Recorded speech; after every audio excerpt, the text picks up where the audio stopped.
Hello there. Come in, sit down for a moment with me. My name is Dr. Alistair Finch. For nigh on 50 years now, I've had the profound privilege of being a physician. I've sat with thousands of people, listened to their stories, celebrated their recoveries, and sometimes held their hands through the harder times. I'm 72 myself now, and I've learned a thing or two along the way, not just from medical journals, but from the incredible resilience and wisdom of the human spirit I've witnessed, especially in those who've seen more seasons than I have. There's a certain richness that comes with age, wouldn't you agree? A perspective that only time can truly bestow. But I also know that getting older comes with its challenges. The body doesn't always cooperate the way it used to. Maybe you feel that little stiffness when you first get out of bed, hear a few more creaks and pops, or find your energy reserves aren't quite what they were. Perhaps you worry about memory, about staying sharp, about not becoming a burden. These are common thoughts, natural concerns. I hear them often in my practice, and I feel them sometimes myself. We see portrayals of aging that focus only on decline, on fading away. But I'm here today to tell you, with all the conviction of my years, that it doesn't have to be that way. There's so much vitality, so much joy, so much living still to be done. I have patients, friends, people I admire deeply, well into their 80s and 90s, who possess an energy, a spark, that truly belies their age. I think of my dear friend Eleanor, sharp as a tack at 84, who often jokes she feels 50 again most days. It's not about denying the years, it's about embracing the life within them. Today, I want to share something simple with you. Not a magic pill or a complex regimen, but 3 small habits. Habits you can weave into your day, each taking perhaps only 3 minutes or so. They don't require fancy equipment or strenuous effort. They are gentle, accessible, yet profoundly impactful. Think of them as small seeds you plant each day, seeds that cultivate energy, resilience, and a deeper connection to life, helping you feel not just well, but truly alive, perhaps even, like Eleanor, feeling decades younger in spirit and energy. These aren't just medical tips. They are pathways to maintaining your dignity, your independence, and your zest for the journey ahead. So, pour yourself a cup of tea, settle in, and let's explore these together. Let's start with the morning. That moment when you first transition from the world of dreams back into the waking world. For many of us, especially as the years add up, this can be a moment of reckoning with stiffness, perhaps a bit of grogginess or reluctance. The temptation might be to just lie there, or to rush headlong into the day's demands. But what if we took just 3 minutes, right there, before your feet even touch the floor? Imagine this. You're still warm under the covers. Instead of tensing up, take a slow, deep breath. Feel the air fill your lungs, right down into your belly. Feel your chest gently rise. And as you exhale, let it go slowly, completely. Release any tension you feel in your shoulders, your neck, your jaw. Do this 3 or 4 times. Just breathe. Notice the quiet rhythm, the simple act of sustaining life. Now, gently begin to move. Wiggle your toes. Feel the joints awaken. Circle your ankles, first one way, then the other. Slowly, feel the subtle stretch. Then, bend your knees, drawing them gently towards your chest, perhaps one at a time if that feels better. Give them a soft hug. Feel the release in your lower back. Maybe gently rock side to side, like a soothing cradle. Then, extend your arms up towards the ceiling, reach gently, spread your fingers wide, then make soft fists. Circle your wrists. It's not about athleticism, it's about invitation. You are gently inviting your body back into movement, lubricating the joints, encouraging circulation before the demands of gravity fully take hold. Think of it as whispering good morning to your muscles and bones. This simple act, just a couple of minutes of mindful movement and breathing, sends a powerful signal to your entire system. It improves blood flow, bringing fresh oxygen to your brain and muscles. It helps ease that morning stiffness, making that first step out of bed less jarring, more graceful. It centers you, calming the nervous system before the day's stresses even begin. I remember a patient, George, a lovely man who suffered terribly with morning back pain. He'd brace himself just to swing his legs out of bed. We introduced this simple routine, just these gentle stretches and deep breaths before rising. Within a few weeks, he reported a remarkable difference. Not a cure, mind you, but a significant easing. He said it changed the whole tone of his morning, from dread to a gentler awakening. It gave him a sense of control, a way to care for himself first thing. Now, a gentle warning here. Always listen to your body. This isn't about pushing through sharp pain. If something hurts, stop or modify it. The key is gentleness, awareness. This small investment of time honors the vessel that carries you through life. It's a declaration of self-care, a way to greet the day with intention and a little more ease, preparing you physically for whatever lies ahead, helping you conserve that precious energy for the things that truly matter. It's a fundamental step towards feeling more vibrant, more capable, day after day. Just as we need to gently awaken the body, we must also nourish the mind. Our cognitive health is intrinsically linked to our overall well-being, our sense of self, our independence. As we age, it's natural to worry about memory lapses, about losing that mental sharpness.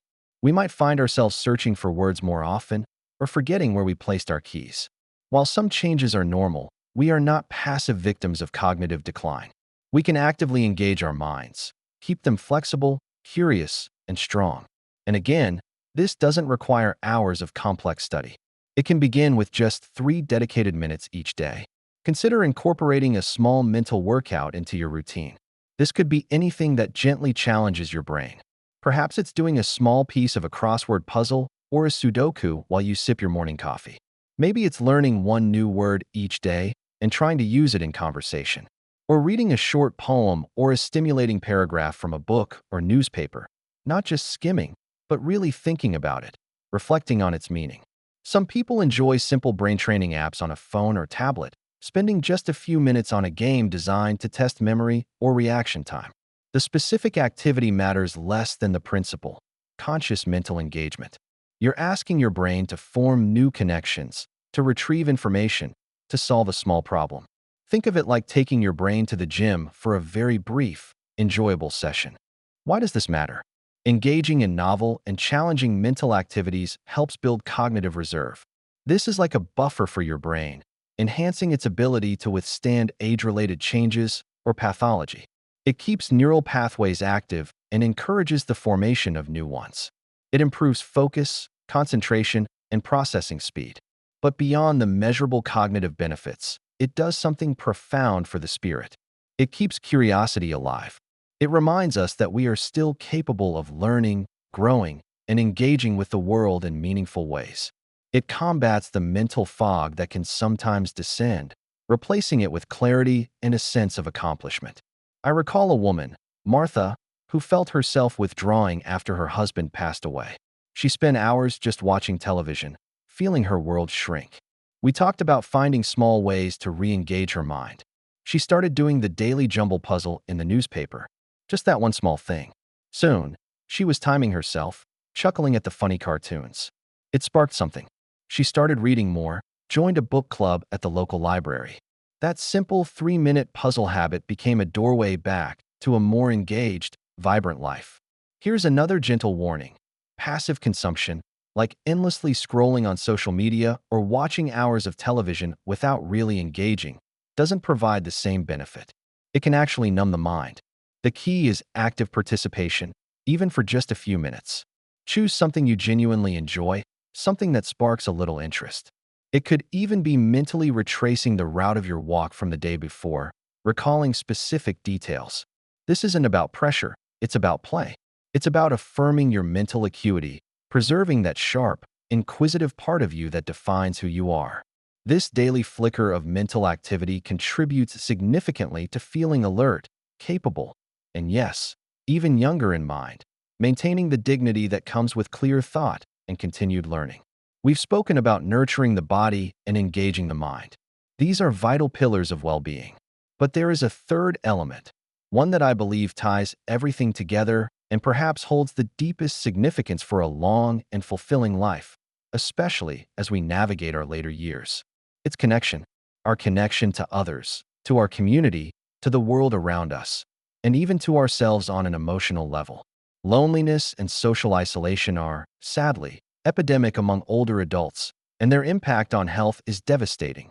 Comparable, some studies suggest, to smoking or obesity. We are fundamentally social creatures. We thrive on interaction, shared experiences, love, and support. Maintaining these connections is not just a nicety, it's a biological imperative for our health and longevity. And strengthening these bonds doesn't always require grand gestures or lengthy visits. It can start with just 3 intentional minutes each day. Think about it. 3 minutes is enough time to make a quick phone call to a friend or family member, just to say hello, ask how they are, and share a kind word. Not a long, drawn-out conversation necessarily, but a simple point of contact. A reminder that you care and that you are thought of. It's enough time to write a short note or an email to someone you appreciate. Imagine the warmth someone feels receiving an unexpected, handwritten card, however brief. It's a tangible expression of connection. Or perhaps your 3 minutes could be spent in mindful gratitude, sitting quietly and consciously bringing to mind 3 things or 3 people you are genuinely grateful for. Feel that warmth spread through you. This practice shifts your focus from lack to abundance, from isolation to connection, even if just internally at first. It fosters a sense of belonging and perspective. Another way is a small act of kindness. Perhaps preparing an extra portion of your meal for a neighbor who lives alone, or offering a genuine compliment to the cashier at the store, or simply taking a moment to truly listen with your full attention when someone speaks to you. These small acts ripple outwards, strengthening the social fabric around you and reinforcing your own sense of purpose and value within your community. I remember advising a patient, recently widowed and feeling adrift, to try one small connecting act each day. He started by simply making eye contact and offering a warm, "good morning" to people he passed on his daily walk. Gradually, nods turned into brief chats. He joined a volunteer group at the hospital, just folding laundry for an hour twice a week. Those small, consistent efforts rebuilt his social world and gave him a renewed sense of belonging. He often said those initial 3-minute efforts, the deliberate smile, the brief call, were the hardest but most important steps he took. We must gently caution ourselves against withdrawing. It can be easy, especially if mobility becomes an issue or friends move away or pass on, to let our world shrink. Technology can be a bridge, video calls with grandchildren, online groups with shared interests, but real human connection, even in small doses, remains paramount. These 3 minutes dedicated to connection, whether reaching out or reflecting inwards on gratitude, combat the corrosive effects of loneliness. They remind you that you are part of a larger tapestry, loved, needed, and valued. This emotional nourishment is crucial. It fuels resilience, lifts the spirits, and contributes immeasurably to that feeling of vitality, of engagement, of feeling younger at heart because your heart is full. It preserves the dignity of our shared humanity, reminding us that even as years pass, our capacity to love and connect endures. So there we have them. 3 simple habits, each nestled within just a few minutes of your day. Gentle movement and breath to awaken the body. Focused engagement to sharpen the mind. Intentional connection to nourish the soul. It doesn't sound like much, does it? 3 minutes here, 3 minutes there. But I assure you, based on decades of observation and personal experience, the cumulative effect of these small, consistent practices can be truly transformative. Think of it like water slowly smoothing a stone. Day by day, these gentle habits polish away the dullness, revealing the vibrant core within. They build resilience, foster energy, and cultivate a sense of well-being that goes far beyond the physical. It's not about striving to literally turn back the clock. Aging is a natural process, a journey we all share. It brings changes, yes, but it also brings wisdom, perspective, and a unique appreciation for the moments we have. These habits are about enhancing the quality of that journey. They are tools to help you navigate the challenges with greater ease and grace, to maintain your independence, your sharpness, and your connection to the things that bring you joy. They empower you to actively participate in your own health and happiness, rather than feeling like a passive bystander to the aging process. Remember Eleanor, my 84-year-old friend who feels 50? She doesn't run marathons or solve complex physics problems, but she practices these simple things: gentle stretches each morning, reading avidly, and calling her grandchildren regularly. It's the consistency, the quiet dedication to nurturing her body, mind, and spirit that creates that remarkable vitality. I encourage you to try them. Start small. Maybe pick just one habit to focus on this week. Be patient with yourself. Some days will be easier than others. The goal isn't perfection, it's presence. It's about showing up for yourself, day after day, in these small but meaningful ways. You are investing in your most precious resource, your own life, your own well-being. You have weathered storms, celebrated triumphs, gathered lifetimes of experience. You possess a strength and wisdom that deserves to be honored and nurtured. These simple daily rituals are a way to do just that. They are whispers of self-love, affirmations of your enduring value, and practical steps towards living not just longer, but more fully, with energy, dignity, and a spirit that remains bright, engaged, and connected, whatever your age may be. Thank you for spending this time with me. Be well, take gentle care, and know that there is so much good still ahead.